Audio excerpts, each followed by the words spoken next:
Hello there, and welcome to the tour of the Cadet class Civilian Snub Fighter, the 10th vehicle in my Wimpomania line of vehicles. My name is Wimpoman, and I'm the Chief Designer, Chief Builder, Chief Architect, and of course Chief Dumbass behind the Cadet class project.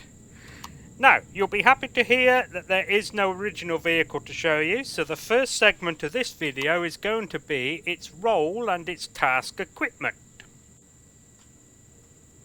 Right, its role is a snub fighter specifically for civilian use, and it's therefore tasked with ship and base defense. Now, being a snub fighter means it's a very compact combat craft. To facilitate that, as you can see, I have actually used a prefab cockpit block, which I don't normally do, and of course snubcraft will be the only time I do so, and even then there are exceptions. I consider a shuttle pod to be a snubcraft, even though it doesn't actually contain the word snub in it, and I won't use a cockpit block for those, but these and snub miners I will. Now, in order to be classified as a snub fighter, it also needs to be tier 1 in CPU, which also of course means no shields and no warp drive.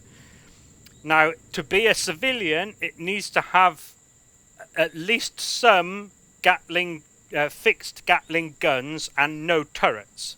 Now, I did actually start building this with homing missile launchers on the outboard, well, I suppose you could call them hard points, sort of.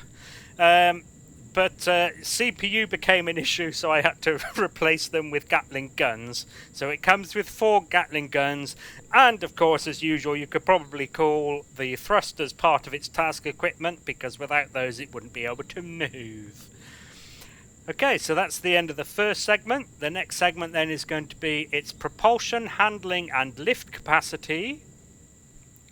Now, as usual, I'm going to leave it on the ground so that we don't have to put up with the noise of the thrusters, but I've turned the default thrusters on. So, for forward thrust, 444, we have 2 medium tier 1s and 2 smalls. I'm also going to say that all of the mediums are tier 1s, so from now on I'm just going to say mediums and you can assume they're tier 1s. Braking and reverse, we have 2 mediums. Lateral, we have 2 smalls and a medium. For descent, we have 4 smalls.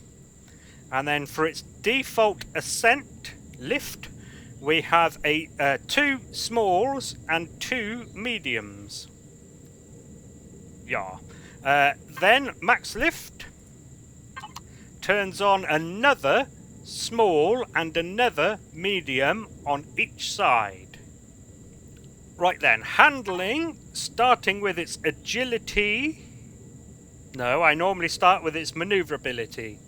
So, it'll accelerate forwards at 46 meters per second squared.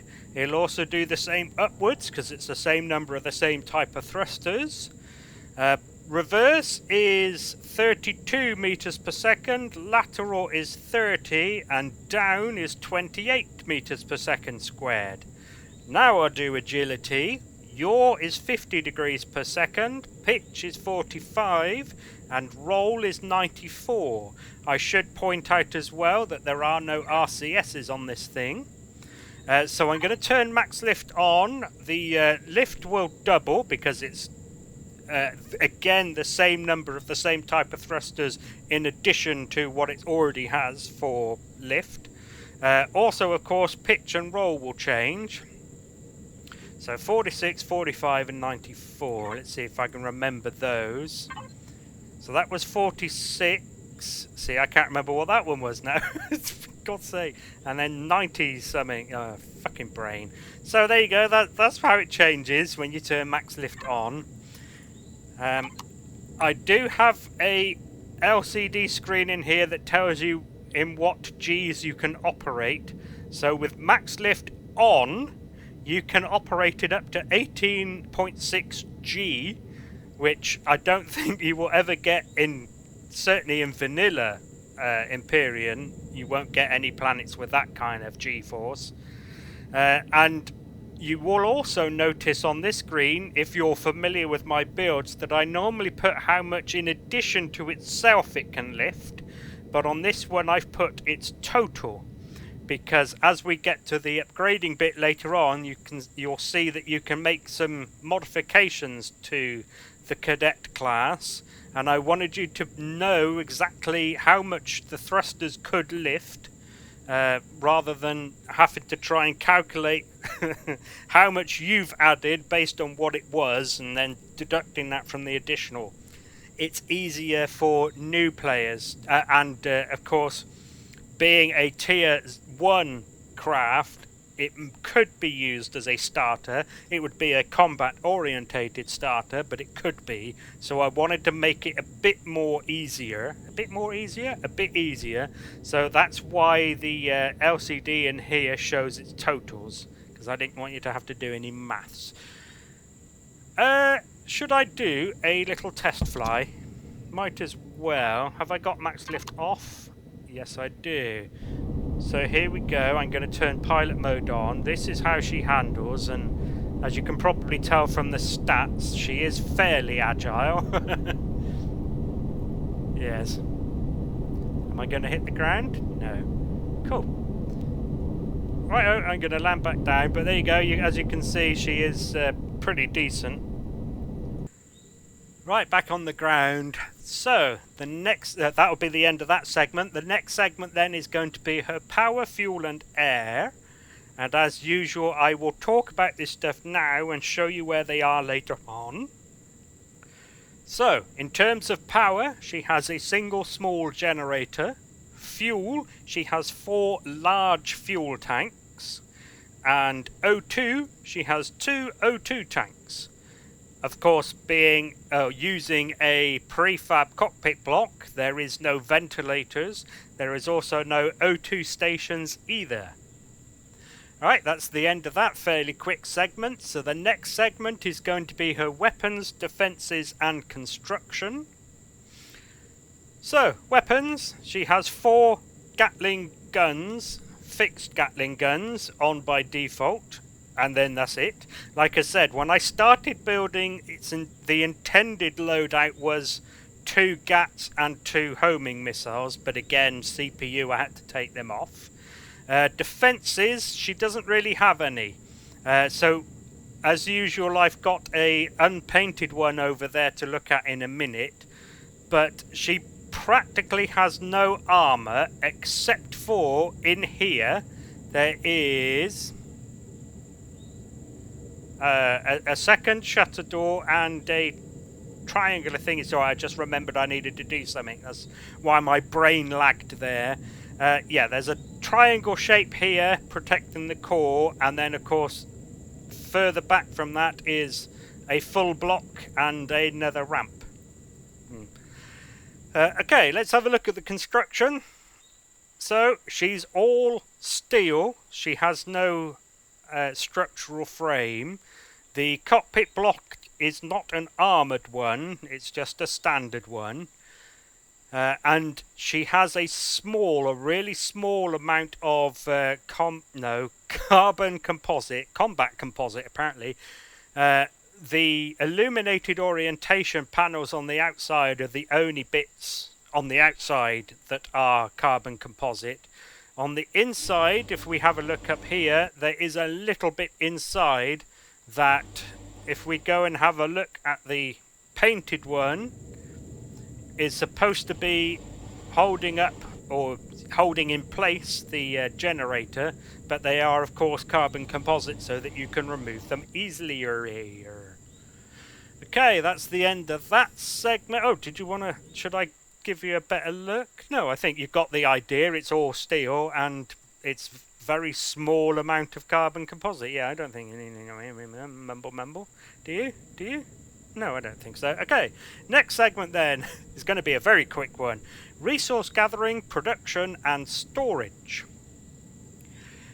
Resource gathering, there is none. Production, there is none. Storage is a 375 SU ammo container. and then that's it. Okay, that's the end of that segment, like I said, very quick. The next segment then is going to be its interior layout and any remaining devices. So interior layout, it does still apply, sort of, because I'm going to go into the bowels in a bit and show you the inside. But I mean, yeah, normally there would be an interior to the ship, but of course with a prefab cockpit it's just that. So I'm going to start with some of the remaining devices on the outside. There's the detector. The ship comes fully flight regulation lighting compliant, as do most of my builds, with one small exception. Normally I have a yellow anti-collision beacon on the bottom of my ships. This one doesn't. I wanted to use these docking pads rather than a landing gear in order to keep the profile very small when it's landed in a bay, just to help you feel like this is a small craft. If it's up on stilts it wouldn't feel quite so small, I think, or maybe it would. Maybe the stilts would make it feel smaller, I don't know. But that's why I've decided to go with docking pads, which of course meant I couldn't have lights on the bottom.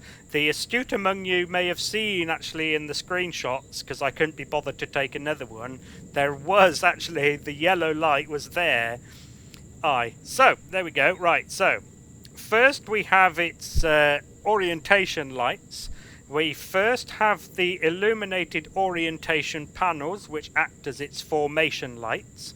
These are the red on the port side, the green on the starboard side, the white on the stern, and the yellow on the ventral, in order to show anything you're flying in formation with which orientation you're in, especially in low visibility. Then we have the nav lights, which again is red on the port, a white one on the stern, and a green one on the starboard side. Then we have its anti-collision lights, starting with its anti-collision beacon. It only has one. Like I said, normally it would have a yellow one on the bottom, but I had to remove it. I'm okay with it being a snub craft.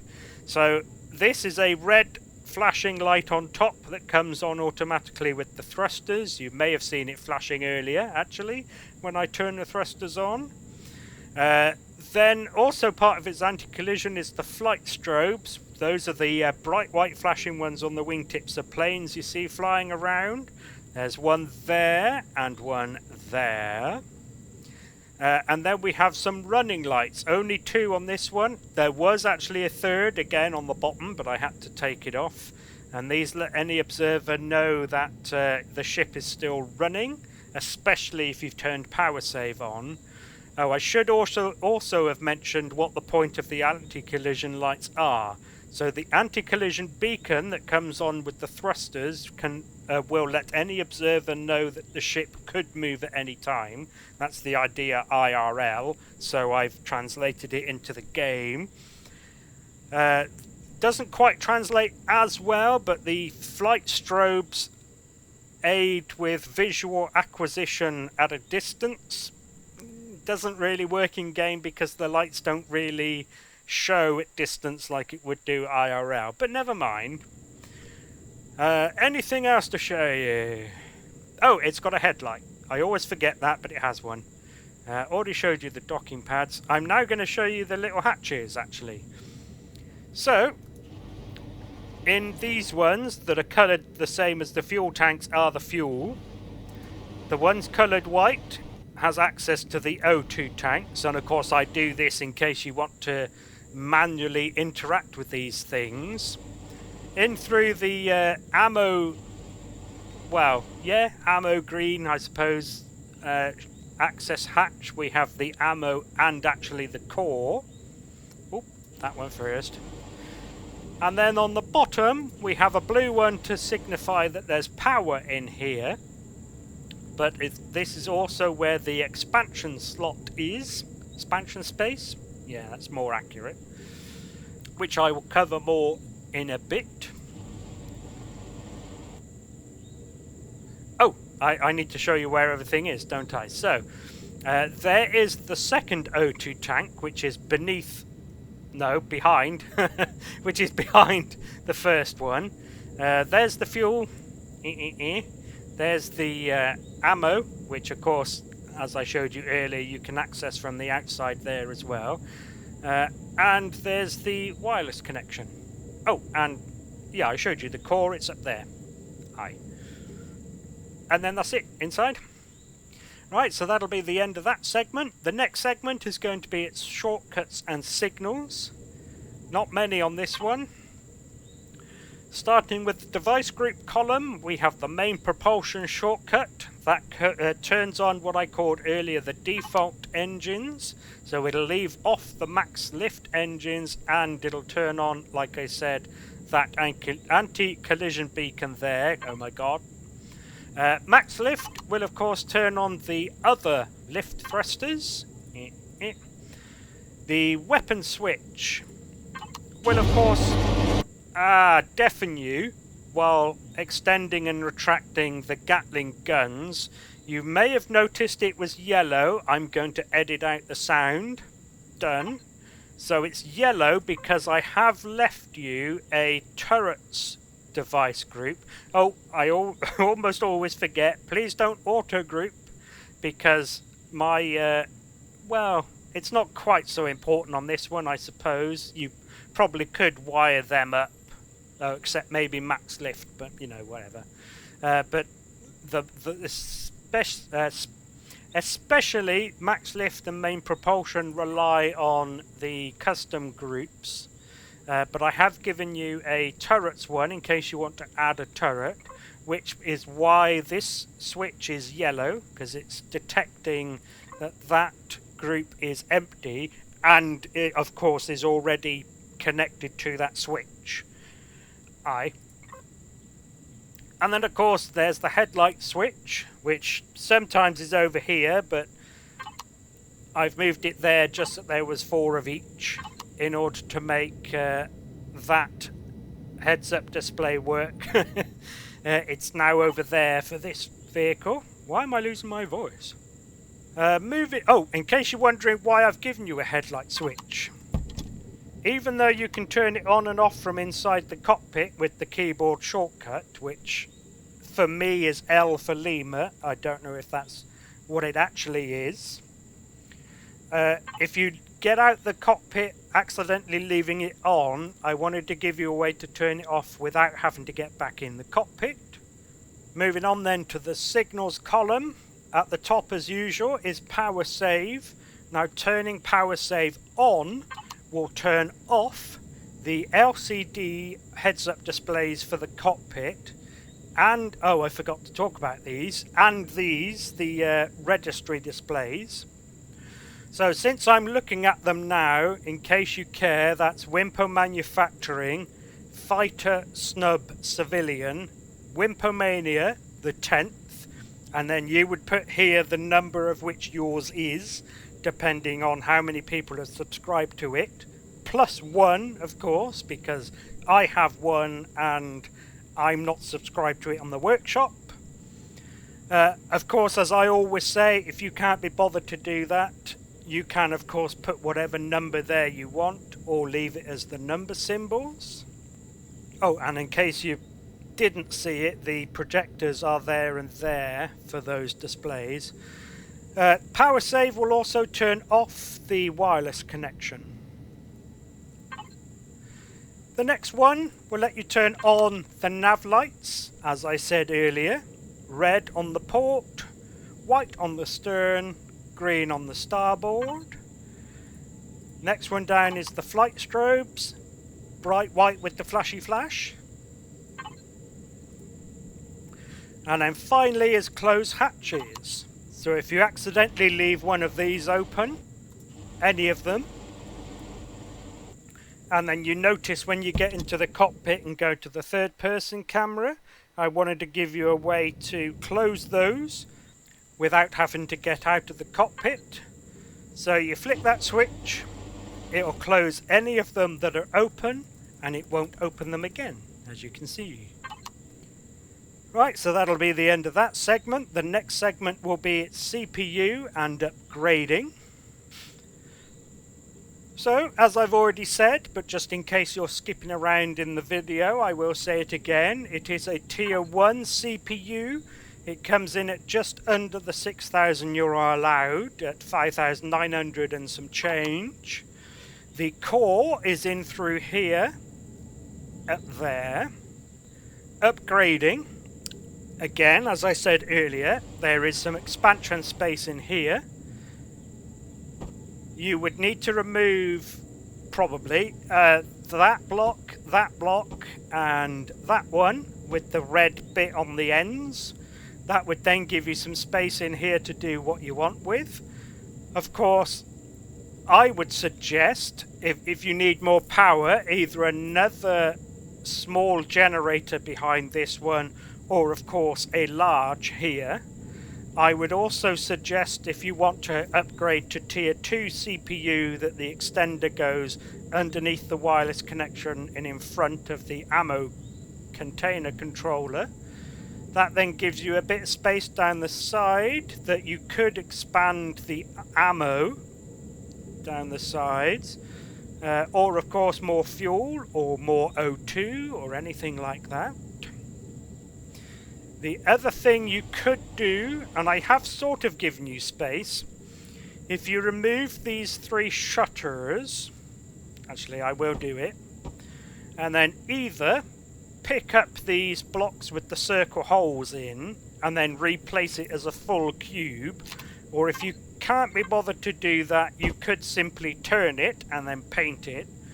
And you may notice that there is, in fact, if you like I said, turn these blocks, there is in fact a 3x3 space here that you could put a turret on. The other things you could do, of course, and I'm sure it goes without saying, you can replace these weapons with whatever fixed weapons you want. And of course, I mean, you can't do anything with the small thrusters, but you could upgrade the medium ones to tier 2s if you wish. Okay, that's the end of that segment. So the next and last segment is going to be any other info. Okay, first thing I'm going to talk about is the damage texture that I do on all my ships. And this is so that if you take damage and lose a block, the surfaces of the blocks that then become exposed look like damage. See, to me that looks like smouldering metal. Whereas if I left it normal, no. Yeah, there you go, that's better. It would be hard to tell that that's damaged because that texture is a normal hull texture. The next thing I want to talk about is, so just to be clear, there is no alternate colours in the colour palette. I mean, you can of course change the colours if you like, but I haven't given you an extra one so that you can just click on the replace mode, a different colour, and then change the whole ship. The blinky blinkies. So, in case you don't like the blinky blinkies, of course nav lights and flight strobes are easy, you just don't turn them on. The red flashing... Oh yeah, because I removed them and then undid. I was wondering why they were down there. So the red flashing anti-collision beacon that comes on with main propulsion, if that annoys you, make sure the group is not active. So if it's active, click the switch, and then simply remove the shortcut, and then that will never come on ever again. And the running lights as well. So those are the slow blinking ones here and over there. It's exactly the same actually. Make sure it's not active. Oh, except you don't need to remove a shortcut, so it's actually easier. And then that's it. They'll never come on again because nothing turns them on. Aye, there we go. Oh, and of course the name Cadet. So, everything in the Wimpomania line, because I consider myself to be a noob at building, is named either for synonyms of newbie or synonyms of someone who is new at something. No, that's noob. Someone who is the first at something. There we go. So that's why you end up with things like initiate and cadet, and of course like beginner and starter and things. So there we go. Right, I think that's everything because it's fairly small. So thank you very much for taking an interest in the Cadet class Snub Fighter. I hope you get some use out of it, and hopefully I will see you in another video for a different build. So thank you again, and goodbye.